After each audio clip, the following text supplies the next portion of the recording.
going to walk you through how to do the labs in this class. So everything's online, including the labs. The labs are hosted by a third-party company that kind of makes these online labs, and DBU contracts out with them to supply that. So if you run into trouble with the website, your best bet actually is to contact their help desk and their support company rather than asking me or asking the DBU help desk. So let me kind of show you how that goes. The labs themselves you can get to under the course materials links. This first week we have 2 labs that are due. So whenever you're ready to do them, you'll scroll down here. So here's the lab assignment. So under the lab assignment, you're going to see that there's a report form. So you need to go ahead and download that and have that handy. Once you've done that, go ahead and put your name on there. It's kind of the first thing, and then save it.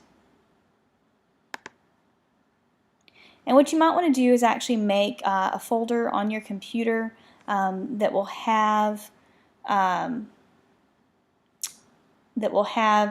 all of your labs in it so that you can get to it easily. So I'm going to say lab report measurement. I'm just going to save it under my desktop for now. Alright, so that's saved.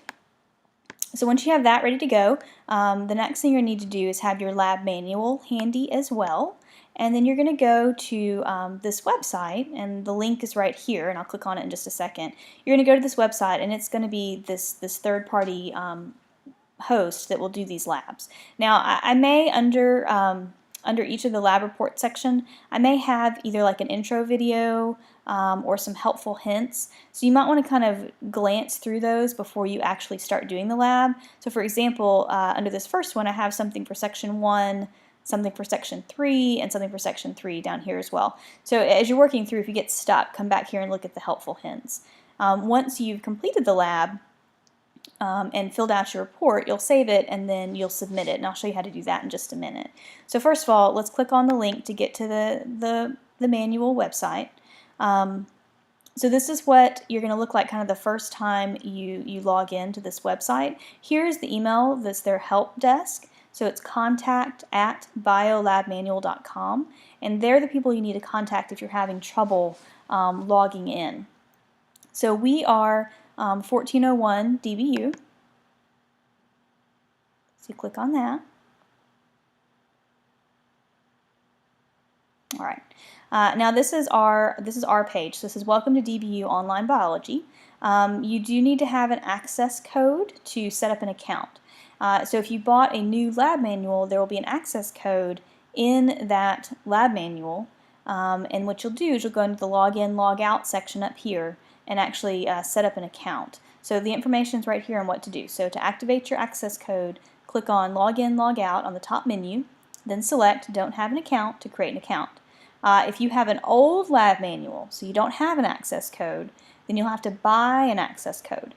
To do that, you enter your student ID over here, and then you click the Buy Now button, and you'll use PayPal to help you to do that transaction.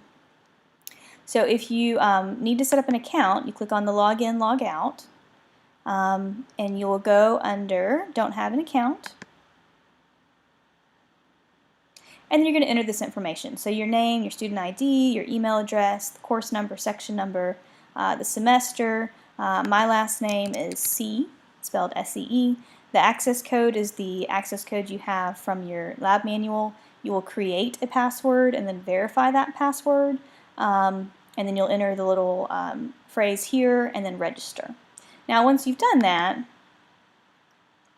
then you should be able to actually log in and view the account. So let's see if we can do this.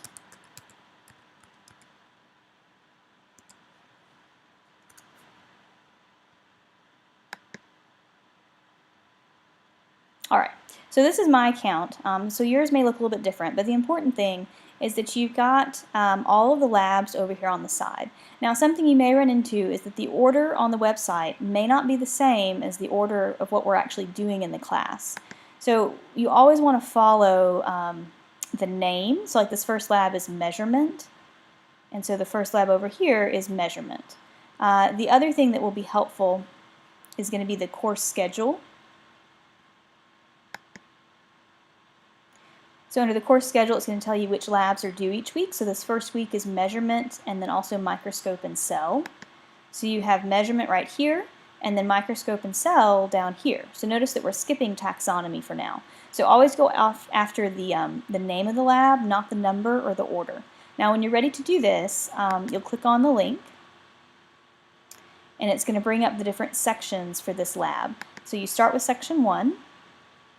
And what you'll see is that this is a PowerPoint presentation that you work through, and sometimes there are animations and sometimes there are videos, but as you're working through it, you'll be filling out information in your lab manual and also on your lab report.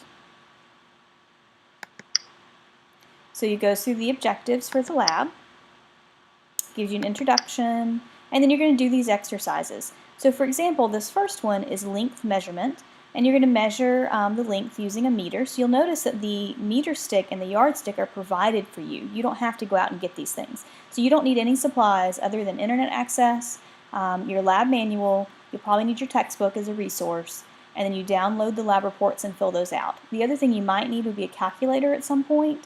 But typically everything other than a calculator will be provided to you through these videos and these pictures. So you'll notice, let me move this over.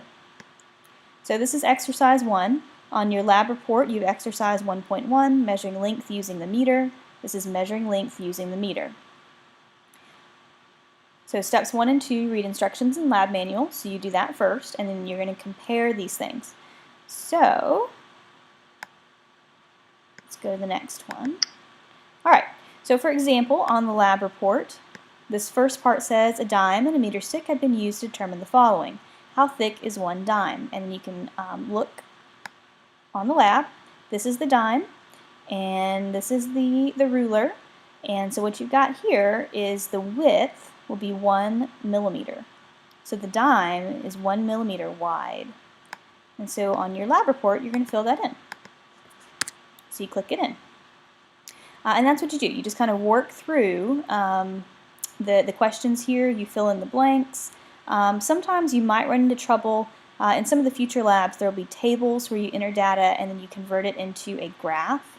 If you have trouble with that, let me know. Sometimes it matters what type of document you save it as. So you'll notice that if you did a file save as, you have different options. So you might have a Word 97 to 2004.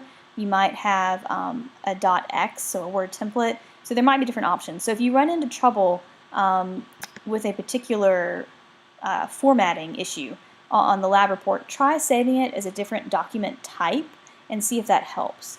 If you don't have luck with that, then let me know and we'll work something out.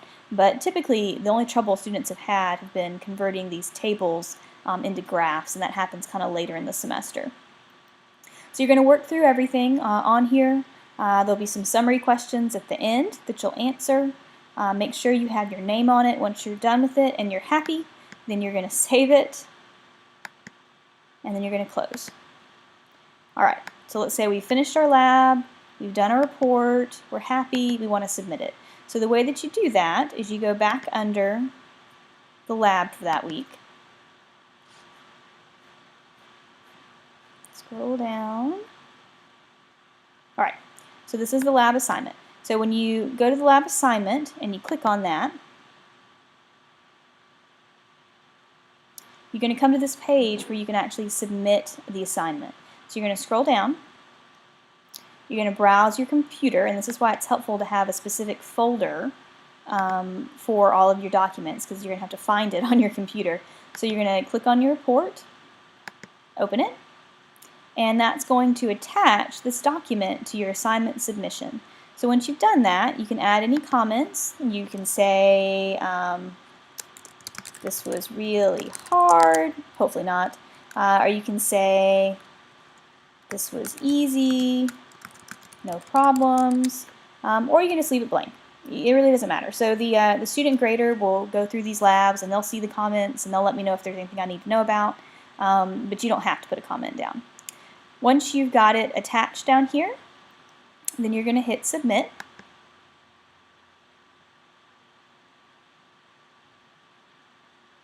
And then it will show you that you've submitted this report, and it will generate a preview so you can see what you submitted. It takes a little bit of time.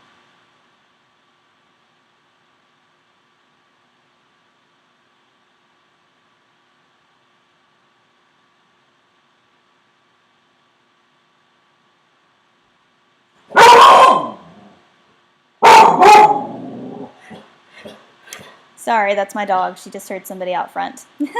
She's a little shepherd chow mix and tends to be a bit protective of the house. Okay, so you can see what you've submitted, so that way you know you've done it. It tells you the time that you did it, and then once it's graded, it'll actually have the grade here as well. Now, remember what I said, the student grader is going to do this, and they usually take about 2 weeks or so to get everything graded. Once you get your report back and you have your grade, if you have any questions about it, then email me and let me know. But in general, the student graders do a good job at getting these things graded pretty quickly. They usually have a good turnaround. So once you're happy with that, then you just click OK. And that is how you submit the lab reports. Once you've done that, then you can go down here and take the quiz and make sure you've submitted the report first before you take the quiz. But you'll just click on the link, and you'll have a notice here that the time limit for the test, which usually it's 15 minutes, so I'll double check that. But typically it's 15 minutes and 10 questions.